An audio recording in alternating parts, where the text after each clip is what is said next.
Hi, hello. It is I, Megan, your favorite indie author, homegirl. And today, you're here because you want all of the secrets that best-selling authors use. And I am the perfect person to teach you that because not only am I an author, but I am also the promotions coordinator at Draft Digital, and I am the merchandiser for Smashwords. So it is literally my job to know what sells and to put it in front of the right people. So I identify things via patterns.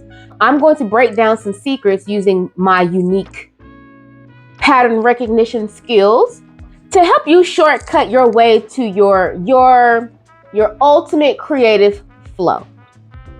Within my job capacity, I do a lot of conferences, sessions, both virtual and in person, even as an entity myself, as an author, and as an industry professional under the umbrella of the company I work for, Draft Digital. So I was able to do a presentation for a group yesterday that was a lot more expansive, but I wanted to break it up so that I can give a lot more examples and go a lot more in depth with each individual section, because I feel like that would be more impactful and more helpful to your author journey. Housekeeping.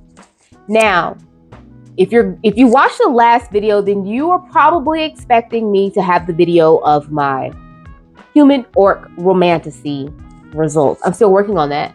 Some things have changed. I've had to make some pivots. And with that challenge, I want to be able to have all of the information documented from beginning to end. So that is still coming. It's going to be late as I finish up what I'm doing. Also, I don't know if there will be a Friday video because I'll be out of town on the coming Friday. Now, there are so many people out there who are teaching classes, charging, and they have no idea what they're talking about, but they sound believable.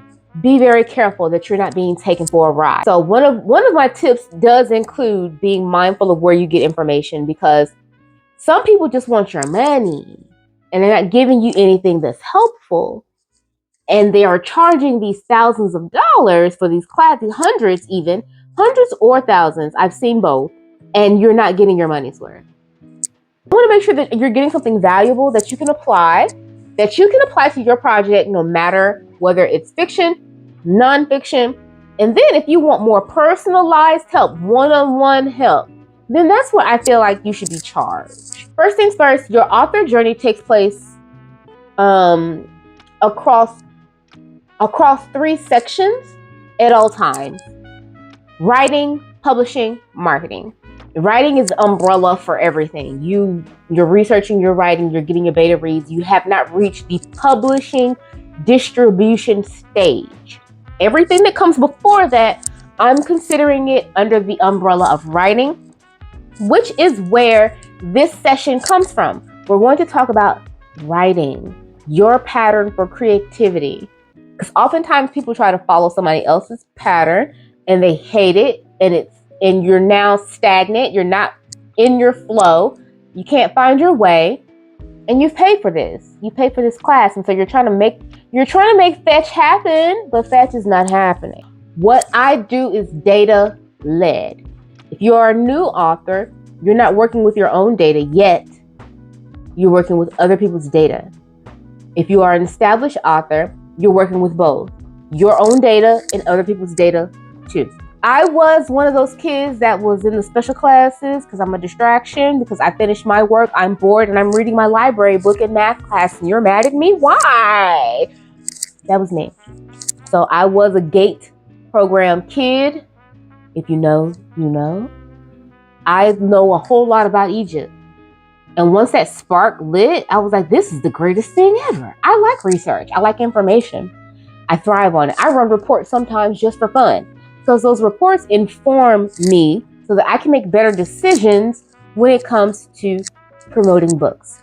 I love Draft Digital. I've used Draft Digital. Also, side note, I've used Draft Digital and Smashwords, because they were 2 separate companies at one point, since 2011. I've only worked for the company since 2022.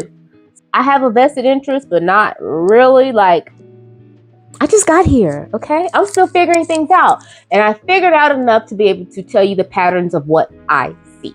I thrive on patterns. So now we're going to switch to the presentation. So grab your pen, your paper, your wine, your coffee, your tea, your water, all your things, honey, and let's go. This is my little presentation for best-selling author practices for writing. Where do I start? With the pattern information that I'm going to give, you can start anywhere. It can be overwhelming in the publishing industry to know what to do because you're concerned about doing it right. But I'm here to tell you that there is a baseline, right? And then there's what you decide to do. And those two, they get real close and then they should not meet. They should not meet, okay? Should you be exclusive? Should you have your own store? How should you market your book? None of that really matters at this stage. It's important. You need to be able to answer those questions, but at this stage you want to be a good writer. You want to ensure that you are staying within the parameters of your genre and adding your extra little oomph to it to make it better, to make yourself stand out. So it doesn't matter if you do indie or traditional. Doesn't matter if you go wide or KU. A good book has to be the foundation of everything, regardless. Because if you don't have a good book a good product that you're selling, all the rest of it is moot anyway. Things to consider, right? Best-selling authors don't overcomplicate. They don't. They keep things very streamlined until it gets to the point of where they had to add a little bit of spice. What makes them them, right? They deliver on the promise of impact. It doesn't matter if it's fiction or nonfiction. You're making a promise to the reader. And the promise is whatever you say it is. If it's a math book, you're promising that somebody is going to find an easier way or a different understanding to doing addition, multiplication, subtraction.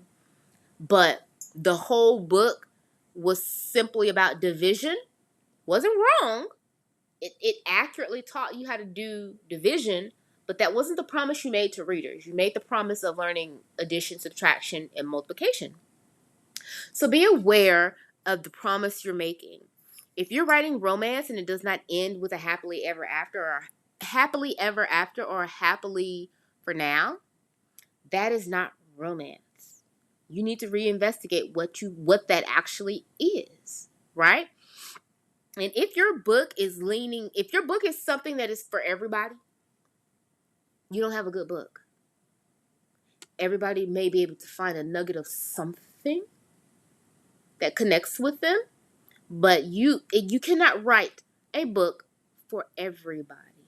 Something is not going to get the level of attention that it needs. You have to decide how hard you want to lean. Next section is use free reports and tools to start initial research. Whoa, let's read that again. The wine is whining. Use free reports and tools to start initial research. I will always give you options for free because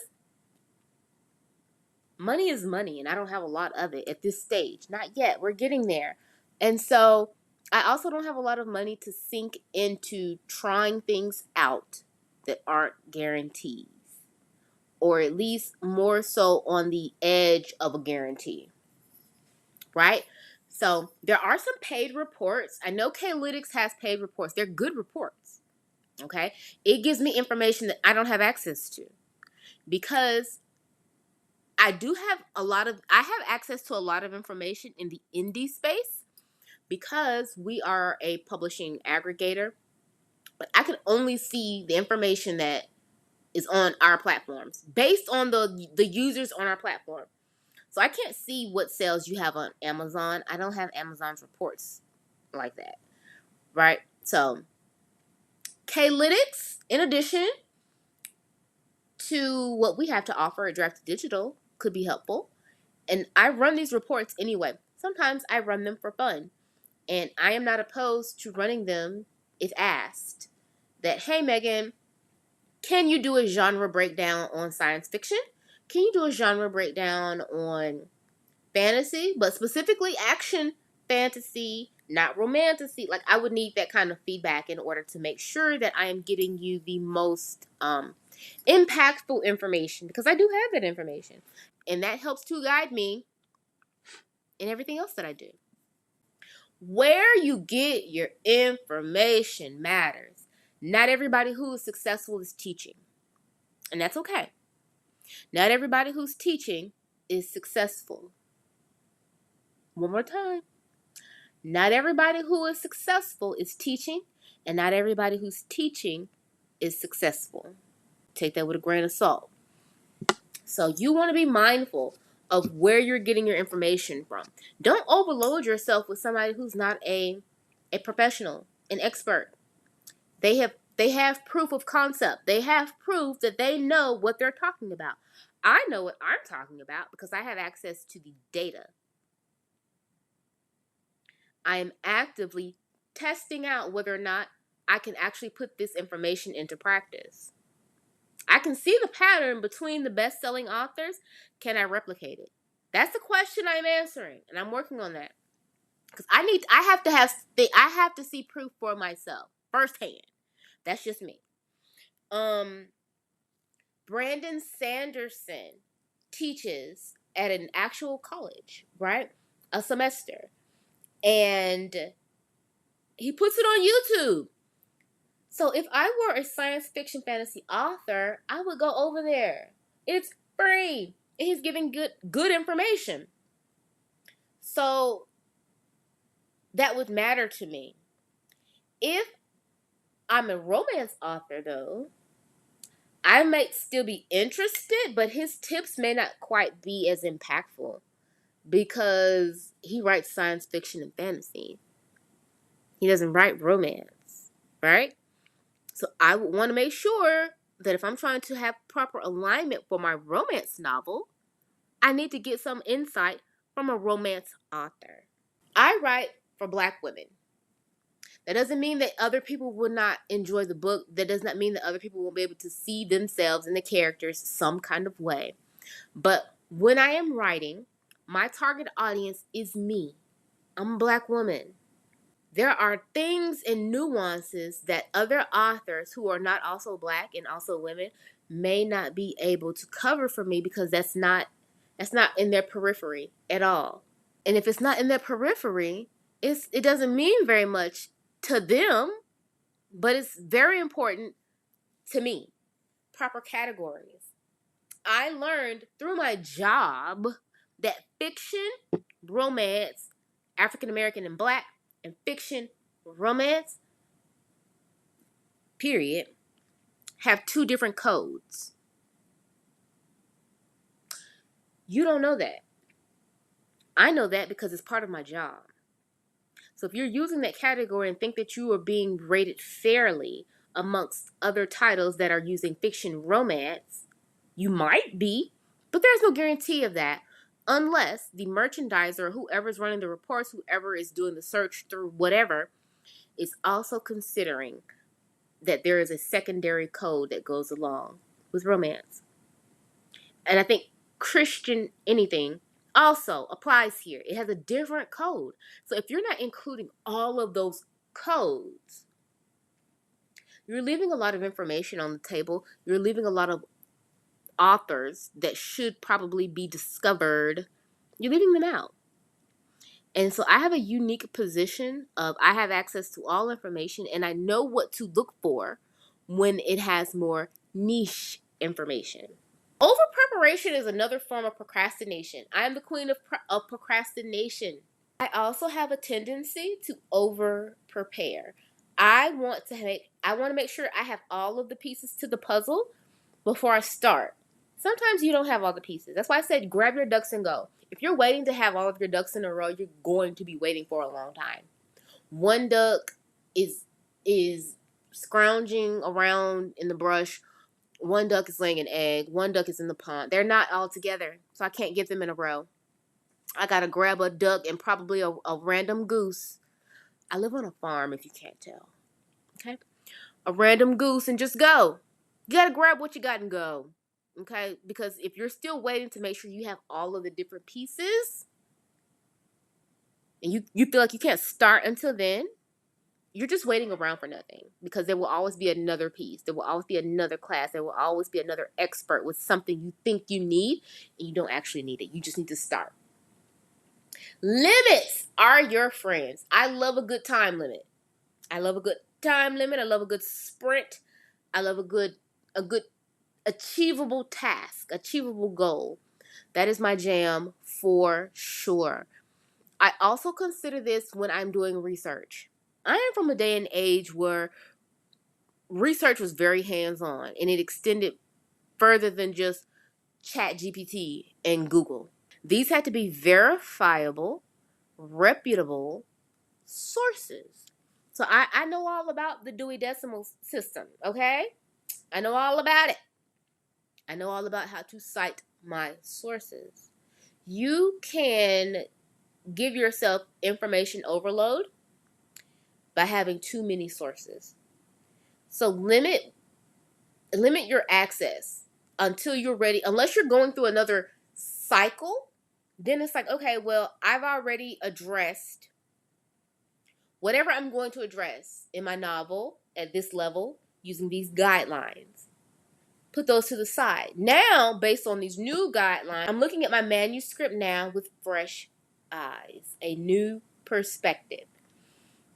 As far as like professionals go, like my okay, if I had to build my ideal cohort, I would research and figure out who are the top players in the genre that I'm writing. Who would be my comp authors? So if I were to say, I already know who my comp authors are. So I will give you an example. I will use myself as an example at the end, okay? And we'll go from beginning to end. But for you, I recommend you do your research in the genre and the topic and whatever.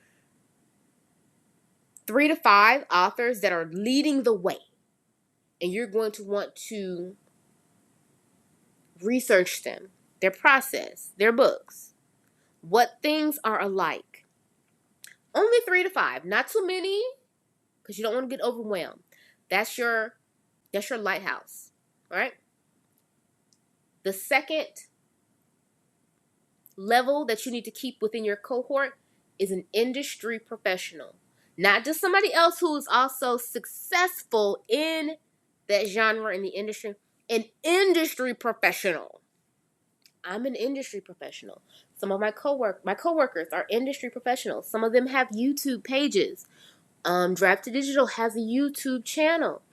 And there's information there that is free that can be found to be useful. So use that information to your advantage. The last level that I would add to my cohort would be other authors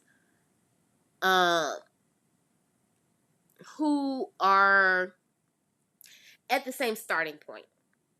We're all kind of starting at the same time. You may have started a year ahead. You're not started yet, but I have written a book. We're peers, right? You haven't reached bestseller status yet. I haven't either. We're working together because our audiences will overlap. We can help each other. But that's it. I wouldn't do any more than that, because otherwise, like I said, you will overwhelm yourself with information. What even is a pattern? Again, I thrive off of patterns and pattern recognition, just how my brain works. And these are the 3 different definitions that were attributed to a pattern. They all say the same thing. A repeated decorative design, a model or, not a typo, a model or design used as a guide in needlework or other crafts, an example for others to follow. So an example to follow. Something that's used as a guide, something that's repeated. That is what a pattern is. You have a default pattern. If you get up every morning before 6 a.m. and you go fix your coffee, and while you're fixing your coffee, you then go brush your teeth, and while you brush your teeth, you let the dog out. That is your pattern. That's your pattern for how you start your day.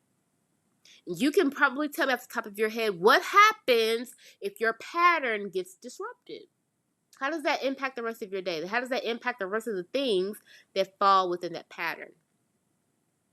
So when you start to think about it on a smaller scale, it makes it a lot easier to conceptualize when you apply it to your author journey. Perfect your pattern so that you can effectively pivot in a pinch. I like acronyms and I like alliteration a lot. A lot of authors freak out when they have to pivot in a pinch. I can tell. If you have perfected your pattern, you already know what exactly you need to swap out so that you don't lose your shit. Figure out what works best for you. I can follow Brandon Sanderson's writing process to the T and be miserable as hell. Because that's just not what tickles my taco. That does not get my creative juices flowing, emulating him. Some elements might. I would find all of that out by knowing myself and knowing what works for me. Best-selling authors rot. Best-selling authors have pie. Don't forget, I like acronyms. Let's define what those mean, Megan. You can't just make things up and not tell us what it means. Rot. Research, organize, track, and then that one at the bottom says pie. Pause, inhale, exhale. I get a lot of freaked out authors, and it's just like, it's not the end of the world, sweet pea. Just take a breath. We can probably fix it. Relax. Okay? Research, organize, and track is my favorite, though. If you do this repeatedly, every stage has this cycle of rot. If you do it correctly, you can take away disruptions from your creative flow. You can take away distractions. Best-selling author practices. So when it comes to writing, do you understand what your ultimate creative flow is? What does your best writing day look like? And how can you get more of it? When it comes to writing, are you using Word? Are you using Google? Are you using Scrivener? If I've never used Scrivener before, I'm trying to write, I'm ready. I log in, I try to use Scrivener, and I don't know what to do. It's very confusing. It has a lot of moving parts. Now I have to stop and search and figure out, okay, if I put this there. So what did that just do?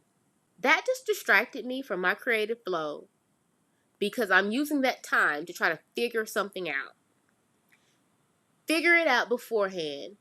Develop your plan so that you can execute effectively. I have Scrivener. I pay for it. I also use Google Docs and I use AutoCrit.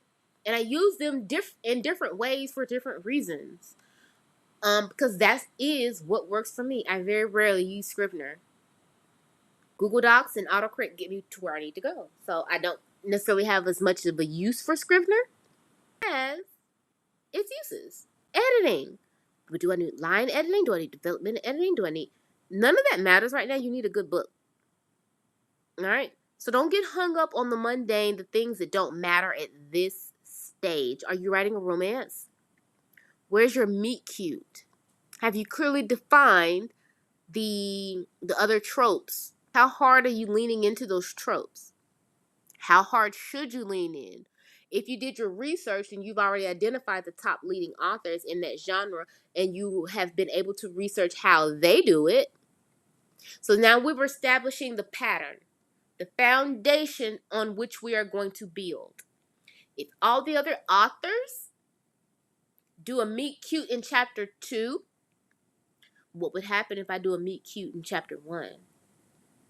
What would happen then if I do a meet cute in chapter 2, but I make it a life and death situation? I don't know.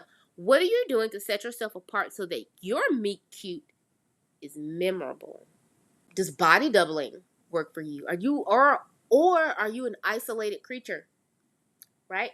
Do you prefer to be isolated while you try to figure out where you're going for the day with your writing?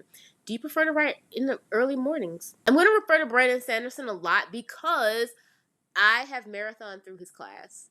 So I know a lot about Brandon Sanderson.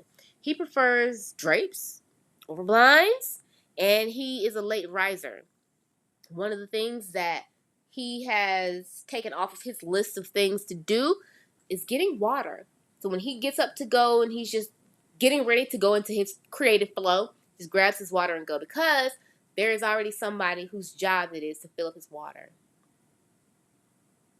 So it's something that has taken away a thing that he has to think about that could disrupt his creative flow. I don't have anybody that can fix my water for me.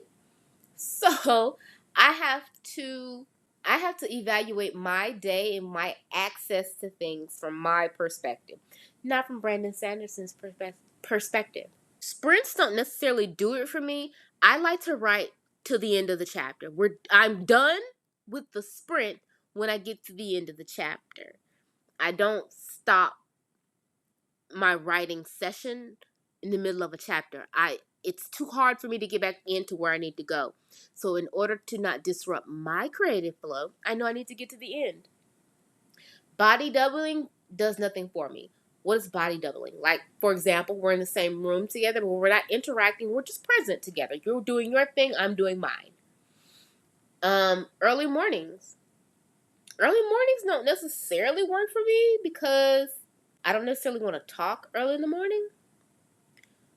And I say talk because I use dictation. Not everybody uses dictation. Why do I use dictation? Because I have found that is the most effective for me. I have the opposite of that. What's the word? I can see the word, but I don't know how to, but I'm not sure I'm saying all the letters. Aphantasia. I have the opposite. I can see everything vividly. I can smell it. I can smell memories. Very unique. It's very interesting for me. So when I go into my scenes, I'm in the scene. Now, I also am aware that maladaptive daydreaming is a form of mental illness, and we're not going to talk about my different diagnoses, but it helps me with my creativity. Most of the day, I am mentally somewhere else. And I am talking to myself. I'm talking out loud. I am imagining things. And not that I'm hallucinating, but if I go to the kitchen and I'm about to cook something for lunch, it is not unusual for my mind to go to, well, I'm a scullery maid now, and the king has requested his victuals. That's just, listen, we're having a good time, okay? So that's just how I operate. If you don't like to use dictation, you don't like the sound of your own voice, your brain simply does not work that way, then don't use dictation. Don't try to make fetch happen. What is going to get you at your highest level of creativity? That's the only thing you should be concerned about.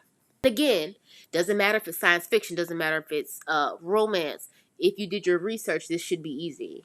And if it's not easy, now you need paid help because you're missing something. And that's okay. But this information should be useful to you so that you at least have a starting point.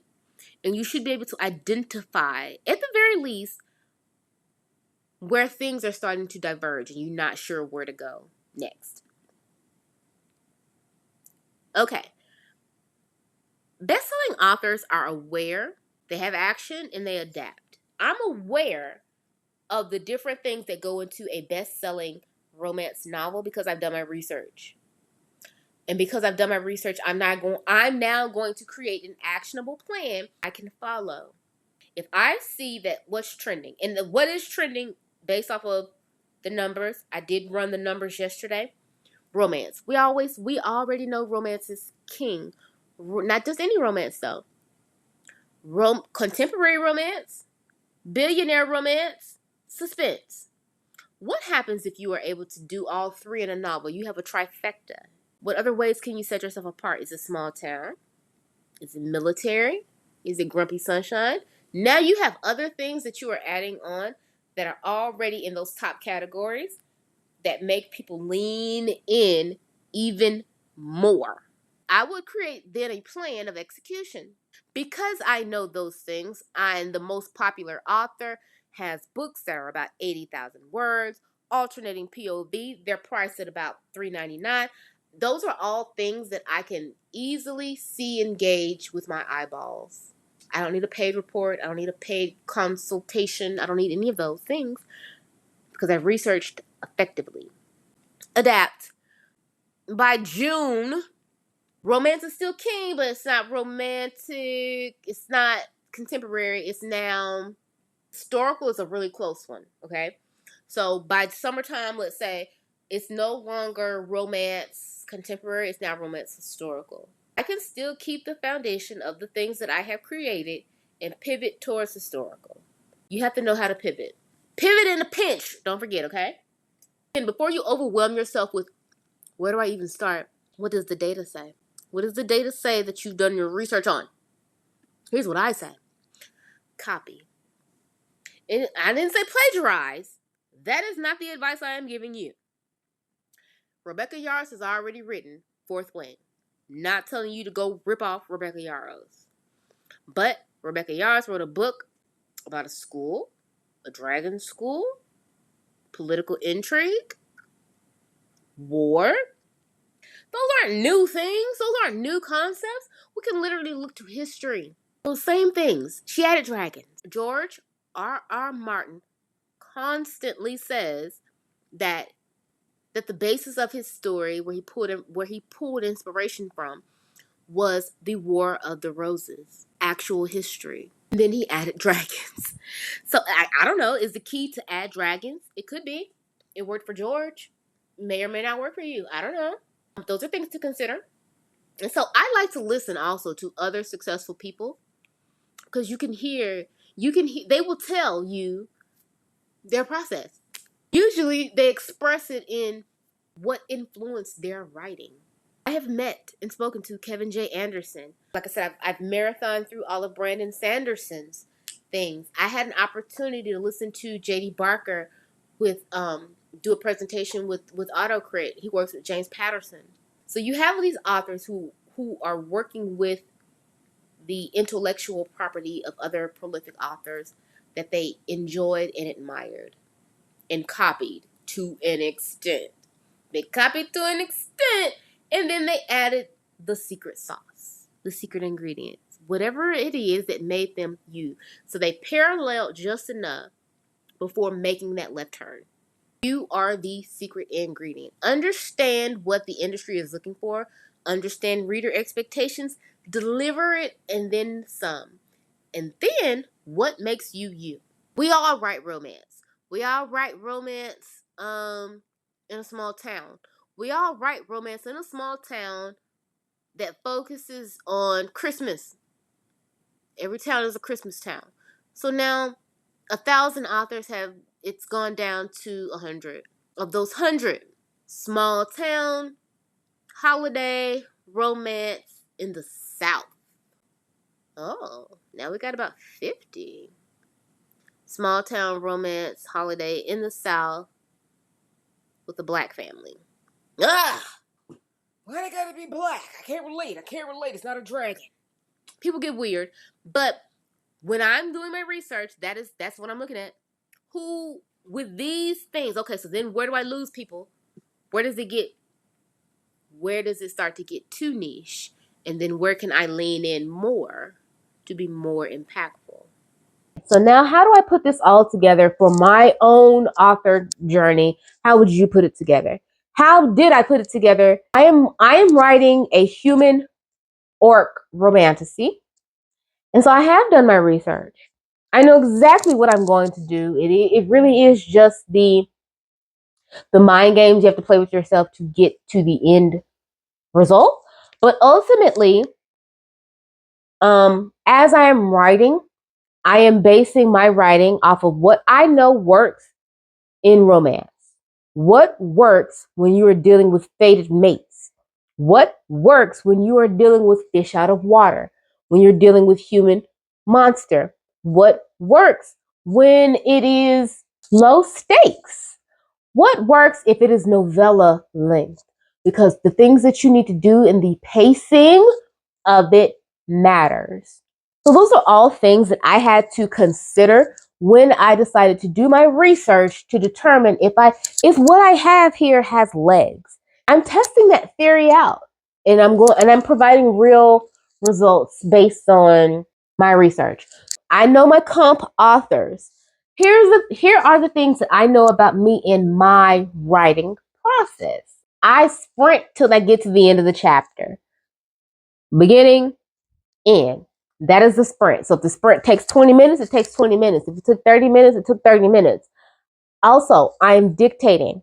Majority of the time when I am dictating, I am crocheting something, a hat. I am still working on that sweater. I have no idea where it is. And I'm working on some other projects that need to be finished. I'm doing something with my hands. That is what works for me. I like to use an outline. I don't just pants, but the outline really is just a guide because I'm already up to chapter 4 and things have changed. In chapter 4, initially I had him presenting her with clothes and her deciding to tell him about the others. These aren't really spoilers because you have no concept of what's happening, but all of that really needs, and she's considering, but all of that needs to take place a lot sooner. So my outline is already changing. I'm not tied to my outline. It is just a guide to help me go in the right direction. I use it as such. Other things that I do that help take away distractions, I use the same names in the very beginning, in my first drafts. Romance is easy because you're usually kind of limiting the scope between the two main characters. And you have your side characters, but you have your main characters. Oftentimes those names, I can go into the rabbit hole, the depths of hell, trying to find the perfect name. And now all of a sudden, I've wasted half my day. For ease, I use the same names. My own. That's right. I am the main character no matter what. I am always the FMC. I'm always in her shoes. I'm always in her shoes, and I get to make different choices depending on the book. The male MMC is whoever I'm crushing on at the moment. The villain is always going to be this person. So that once I get to the end and I'm in drafts and I'm in my next draft, my revision stage, I've allowed additional time for research to where that's not a hindrance for me anymore. The story is told. I then can go back and search. I know my name. I know my nickname. So those will be things that are easy to do a search, a find and replace on. Doesn't matter if it's romantasy or leaning hard into fantasy with made up names. His name is Frank. When I'm doing the initial draft, his name is Frank. Okay. It can be Galacticus Alphinius later. I don't need to do that right now because I'm not going to remember all of that when I'm in a flow of trying to get the action and emotion down. His name is second for me. I hope you have found this little mini masterclass to be helpful, impactful, and useful in some kind of way. If not, let me know where I lost you. If you have found it impactful, tell me what genre you're writing. I'm curious. And if you want to test my gangster and whether or not you have a pattern that works, drop it in the comments. Let's have a teachable moment for everybody. If you have a genre you want me to look at and provide you with like a baseline pattern, because I can, because again, that's just how my brain works. I can see it that way, and it keeps me sharp because I'm getting to hone my skills. So if you have a genre that you're interested in me looking at, something that's outside of romance, because like I said, romance rules the roost. We already know. Science fiction, fantasy, crime, whatever, just let me know and we can do that. Thank you so much for joining me. I hope you come back. There's a lot of useful information here. If this is your jam, you enjoy what I do here, make sure you hit subscribe, hit the notification bell thingy, do the stuff. Do the stuff with the things because I appreciate it and I appreciate you. So until next time.